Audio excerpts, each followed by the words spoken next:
என் அன்பான குழந்தைகளுக்கு வணக்கம். தமிழ் புத்தாண்டு இன்னும் சில மணி நேரங்களில் பிறக்கும். பழையவை கழிதலும் புதியவை புகுதலும் காலம் தொற்று நடக்கும் நிகழ்வு.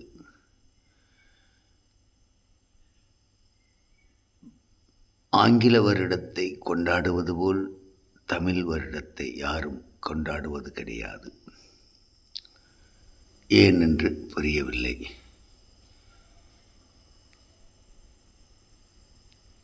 தமிழ் வருஷம் நாளை காலை சூரிய உதயத்தின் போதுதான் பிறக்கும். இப்பொழுது பழைய வருடத்தில் நான் பேசிக்கொண்டிருக்கின்றேன். பிரம்மமுகூர்த்தம் இது. பிரம்மமுகூர்த்தத்தில் நாம் எதை செய்கின்றோமோ, பிரமன் எழுதிய தவறான விதிகளை கூட நாம் மாற்றி எழுதி கொள்ளலாம். ஆம், விதியை மதியால் வெல்லலாம் என்கின்றார்கள். உண்மைதான். பிரமன் நமக்கு விதியை எழுதி விடுவான், இப்படித்தான் வாழ வேண்டும் என்று.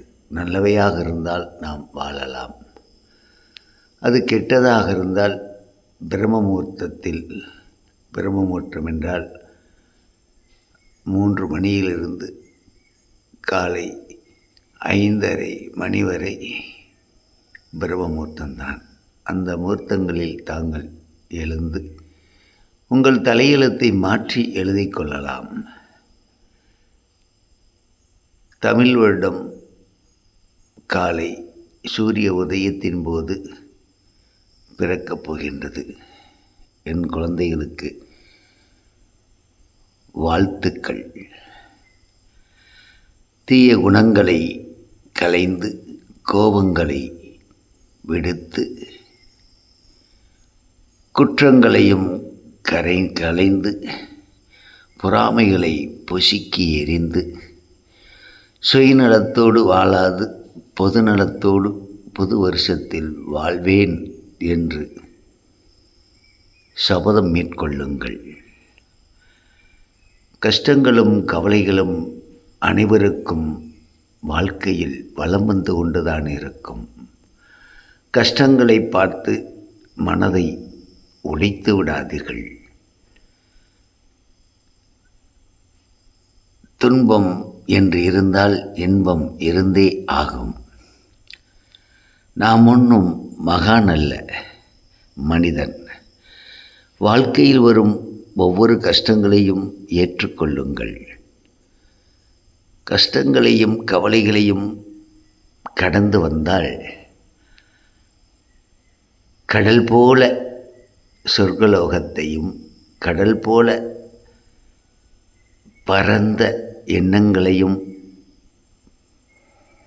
கடல் போல பிறருக்கு உதவும் குணங்களையும், கடல் போல புரிபடாத நம் வாழ்வையும் அழகாக காணலாம்.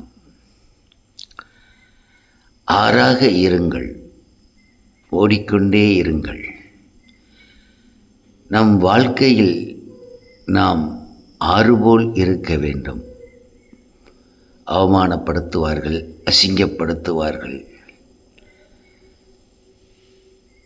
காரி உமிழ்வார்கள். அத்தனையும் மன்னித்து விடுங்கள். அனைத்தும் கடலுக்கு சென்று விட வேண்டும். நாம் ஒவ்வொரு வினாடியும் புது மனிதனாக வாழ வேண்டும். ஆறுபோல்.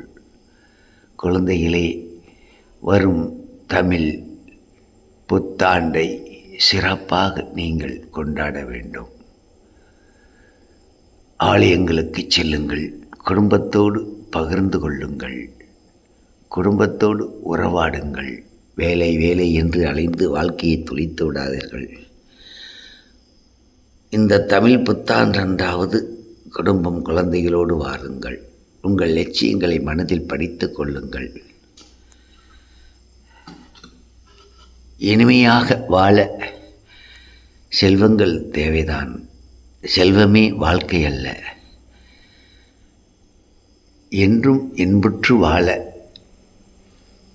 மனம் இருந்தால் மார்க்கம் உண்டு என்பார்கள். சிறிதாக செல்வம் இருந்தால் அதற்குள் வாழ்க்கையை வாழுங்கள். பெரிதாக செல்வம் இருந்தால் பிறருக்கு பகிர்ந்து கொடுங்கள்.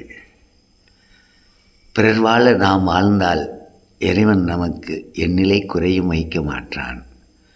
தவறு செய்யாதவன் மனிதன் அல்ல. தவறுகளை திரித்து கொண்டு நேற்று நடந்ததை நினைத்து கவலைப்படாது, நாளை நடக்கப் போவதை நினைத்து வருத்தப்படாது, இப்பொழுது இக்கணப்பொழுதில் என்ன நடக்கின்றதோ வாழுங்கள். இறந்து சொர்க்கத்தை காண்பதை விட இருக்கின்ற வாழ்க்கையில் சொர்க்கமாக மாற்றிக்கொள்ளுங்கள்.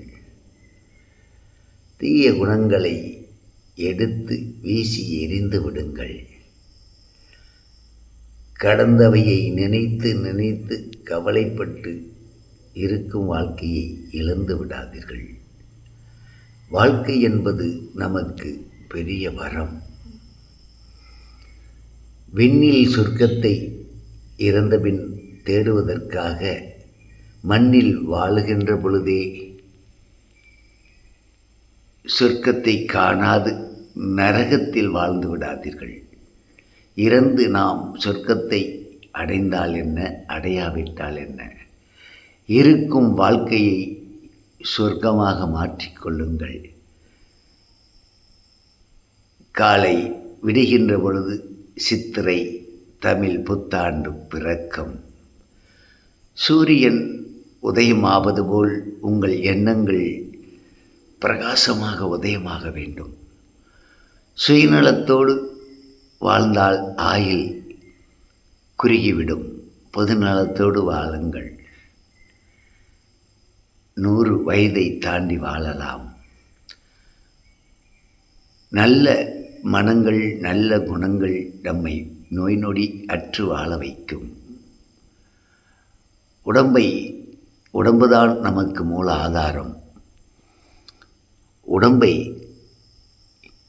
தூய்மையாக வைத்து கொள்ளுங்கள். நோய் நொடியற்று வாழ கற்றுக்கொள்ளுங்கள். நல்ல உணவுகளை உண்ணுங்கள். உடம்பு கெட்டுப்போனால் மனம் கெட்டுப்போகும். மனம் கெட்டுப்போனால் நம் செயல்பாடுகள் கெட்டுப்போகும். இறுதியில் நம்மை குறை சொல்லி ஒதுக்கி வைத்து விடுவார்கள். குழந்தைகளே, தமிழ் வருடம் காலை பிறக்கப் போகின்றது. தாங்கள் உங்கள் குழந்தைகளுக்கு சொல்லிக் கொடுங்கள். புத்தாண்டில் புதிய சிந்தனைகளை விதைத்து விடுங்கள். கெட்டவைகளை அகற்றி விடுங்கள். நல் இலக்கோடு வாழ, நல்லவையாக வாழ தமிழ் சித்திரை ஆண்டு பிறக்கின்றது. புது வருடத்தில் புத்துணர்வோடு, புதிய எண்ணங்களோடு, புதிய சிந்தனைகளோடு, பரந்த மனப்பான்மையோடு நாம் அனைவரும் வாழ்வோம்.